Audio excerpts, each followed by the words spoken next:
So electrolysis, this is backwards of the earlier part of the chapter. An electrolytic cell, you have electrical current that drives an otherwise non-spontaneous reaction. A voltaic cell, a spontaneous reaction generates electric current. And so this is the opposite. You take electric current and you make the non-spontaneous reaction happen. It's called electrolysis. And it has nothing to do with hair removal. So this reaction is spontaneous and produces electrical current. That's what's used in the fuel cell. By supplying electric current, we can cause the reverse reaction to happen, where the water decomposes into hydrogen and oxygen. Yeah, see, this is what I was thinking was coming. Here it is. Solar-powered electrolytic cell could be used to generate the hydrogen to power the fuel cell.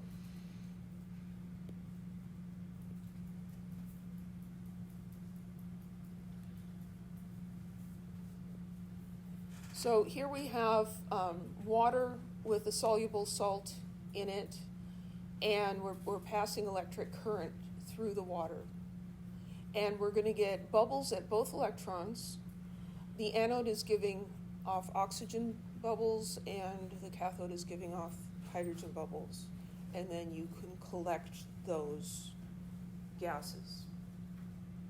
You can actually observe this with a 9-volt battery in a glass of water. You stick a 9-volt battery in a glass of water and you wait, you'll start to see some little teeny tiny bubbles. If you put some salt in the water and stir it up, it'll happen much faster, right? Because tap water does have some ions in it, so it will conduct electricity, but it's just going to take a lot longer. And so if you make it into a nice electrolyte solution, it'll happen longer. Of course, that's not good for your battery. So other than making hydrogen, what other things can we do with electrolysis? Well, a lot of metals are present in the environment as oxides. They have reacted with oxygen, and so they're not the pure metal. Gold, silver, those are kind of exceptions. So how do we get these pure metals? Like the sodium metal is extremely reactive, right? And it has to be, when I think we probably have a sample in there somewhere. It's stored in a little jar covered with oil. Because if it's exposed to air, the moisture in the air reacts with the sodium, and it'll react away fairly quickly. And if it gets wet, depending on how big the piece is, affects how big the explosion is, right? So how do you make the sodium metal? Well, you can electrolyze sodium chloride. And you can't just put electrodes on some table salt. It needs to be molten. So that's super high temperature. We can also use this to plate metals onto other metals. So silver plating. So, grandmother's tea service and stuff. Some of those were originally made out of solid sterling silver, and they were very heavy and very expensive. But you can get something that looks like it by taking a less expensive metal and putting a thin layer of silver on it. And the best way to do that is electroplating. So you're depositing silver onto a surface. Now, exactly how you do it is kind of important, because like if you stick I think it was zinc in the copper solution, the copper will get deposited on the zinc zinc electrode, but it's not going to look shiny and coppery like a penny. It's going to be kind of lumpy and black. So that's not what you want on your tea service.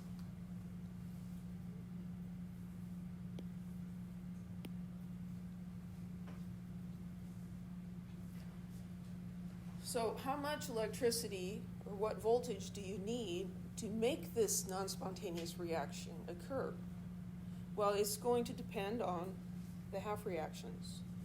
So here we have a voltaic cell with zinc and copper, and this is generating a 1.1 voltage.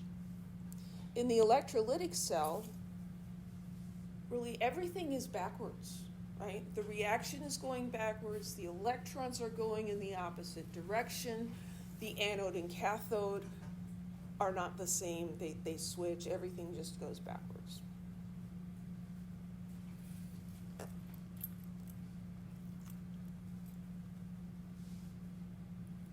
So all electrochemical cells have oxidation occurring at the anode and reduction at the cathode.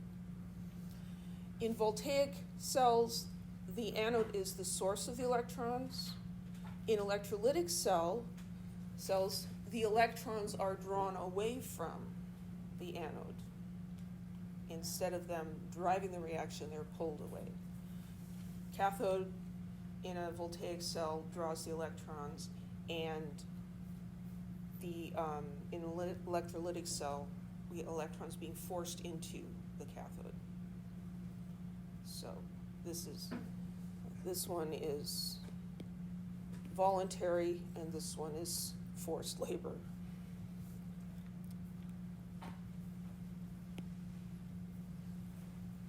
Which statement is true for both electrolytic and voltaic cells? The cell spontaneously produces a positive voltage, electrons flow from the anode to the cathode, or oxidation occurs at the cathode.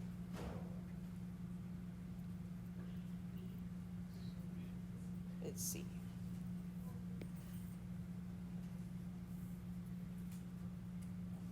Isn't it? It says and oxidation. Yeah, you're right. I got confused. Oh, gosh.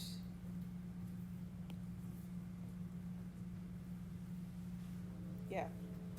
I was just trying to trick you. I was like, wow.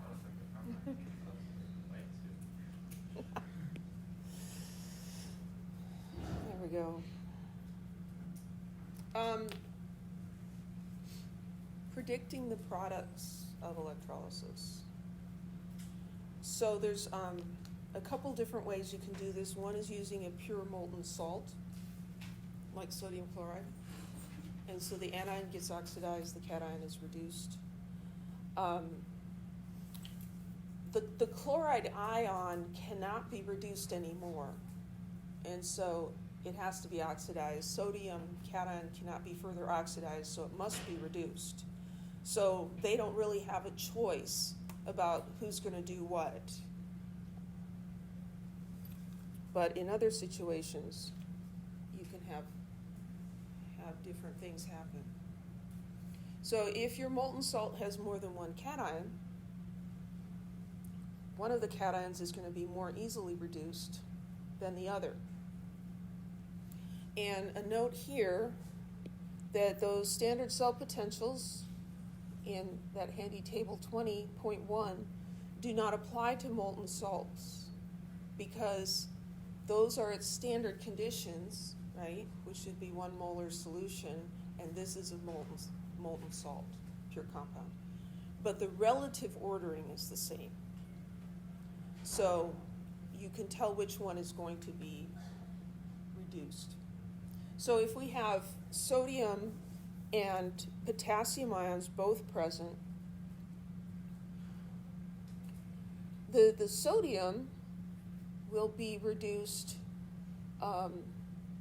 more easily because this potential is less negative, and you have to give more voltage in order for the potassium.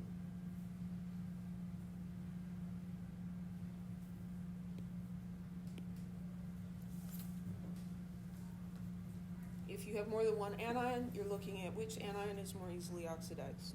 So here, sodium bromide, sodium chloride. These are the, see, this is K's way. Reverse the equation, change the sign. In a list ordered with positive at the top, the higher reaction is easier. Note, the textbook always gives the reduction potential even if oxidation is shown.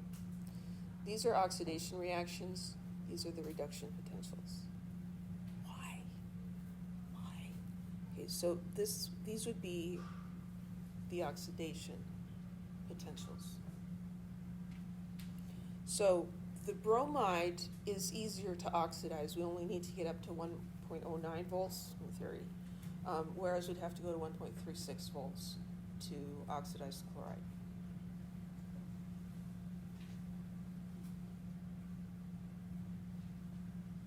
In aqueous solutions, things get a little more complicated because you can also electrolyze the water itself, right? So if you get too much voltage, you're going to electrolyze the water and possibly the other things as well, but maybe just the water.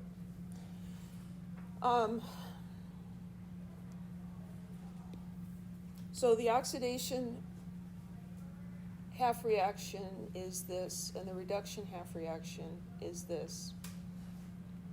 Their standard cell potentials are given here, but pure water is not under standard conditions, because in pure water, the hydrogen ion concentration and the hydroxide ion concentration would both have to be 1 molar, which is not what you have in pure water. So the actual voltage for a cell for the water is negative 1.23 volts. And of course, pure water is not going to conduct electricity, but getting pure water so pure that it's not going to conduct any electricity is kind of a challenge. And that's why, in terms of electrical shock, when you're doing construction or lightning or something, water doesn't conduct electricity. Pure water. Is the water in your bathtub pure water? No, it's not, especially if you got into it, right? You just put all kinds of salt in it. So it will conduct, but pure water doesn't. So you do have to add electrolytes to make this work very well. So sodium iodide solution, we've got 2 possible oxidations, that of water and that of the iodide, and 2 possible reductions, the water and the sodium. So at each electrode, the half reaction with the less negative E is the one that's actually going to occur.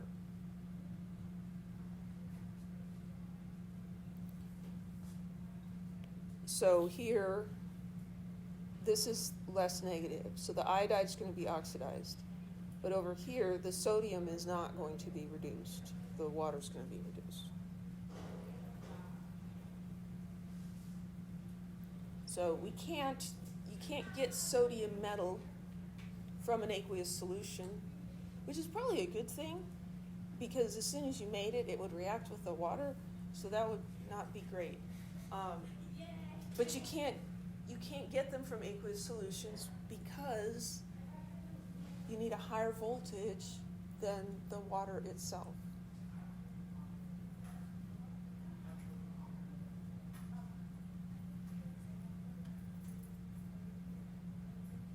So here's an illustration of electrolysis of an aqueous salt solution.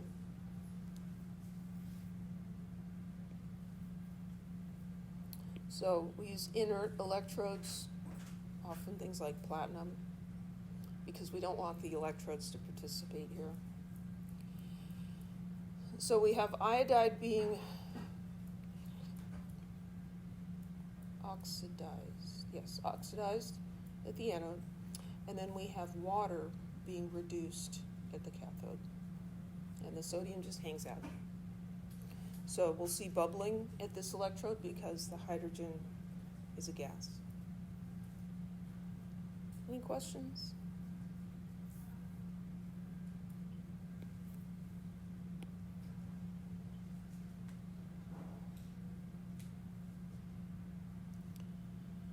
So, nothing can be really very simple.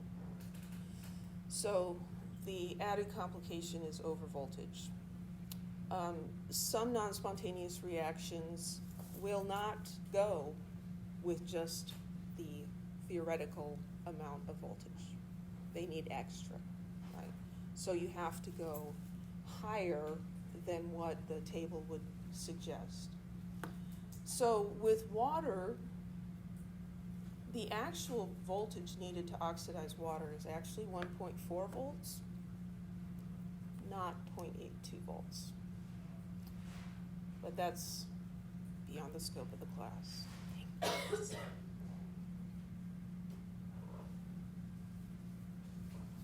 So stoichiometry of electrolysis. Here we can think of the electrons as being reactants in a chemical equation, right? They have a stoichiometric relationship to the other reactants and products. So here, for every copper ion that is reduced to copper, you're going to need 2 electrons. And so we can get a stoichiometric relationship, which can be used as a conversion factor. 2 moles of electrons would represent 1 mole of copper. And so instead of weighing or measuring volumes or something, you're going to measure the charge instead of the mass. So you're looking at how many electrons by the charge. So number of moles of electrons is taken from the total charge that has flowed, and that depends on how large the current was and how long it occurred. So an amp is 1 coulomb per second, and 1 mole of electrons is 96,485 coulombs. So if we take the current in coulombs per second and we multiply by the time it ran in seconds, we get the charge in coulombs, which we could convert to moles of electrons.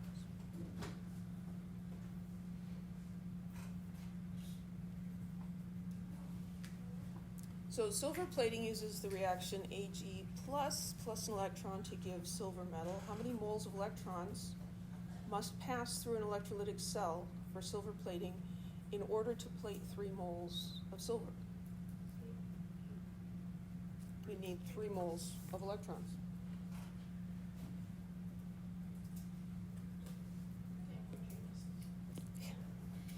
There's one of these for one of those, right? Just, I know, it's like, some of the other ones have been kind of hard, and I was just like, what? So you can plate silver out of solution. This is asking how much time in minutes would it take to plate 12 grams of silver using a current of 3 amps.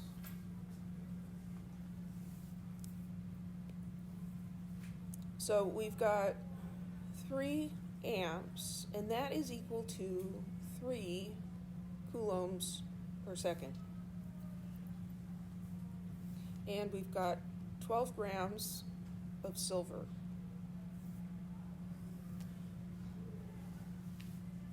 So we need to take the mass of this element and convert it to moles of the element, convert it to moles of electrons, convert those to coulombs, right? And then we can find the time needed.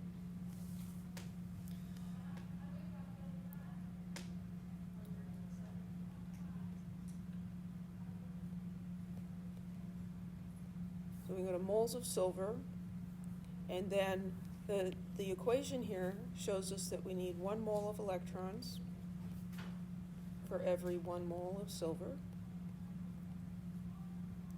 And then the Faraday's constant tells us there's 96,485 coulombs per mole of electrons.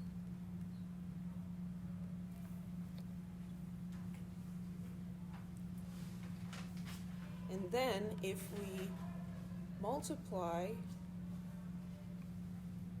by the inverse of the current, right, 3.0 coulombs per second, that will give us the time. This is a conversion factor. You can flip it upside down, just like you could flip molar mass upside down. And then it wants the answer in minutes, so then we have 1 minute per 60 seconds. Oh, I forgot something. Stupid calculator.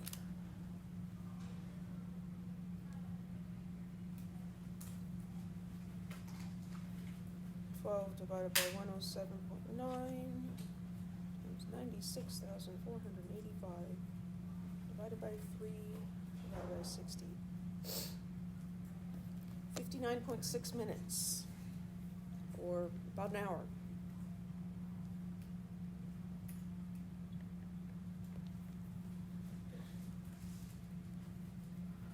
Questions? Dimensional analysis strikes again.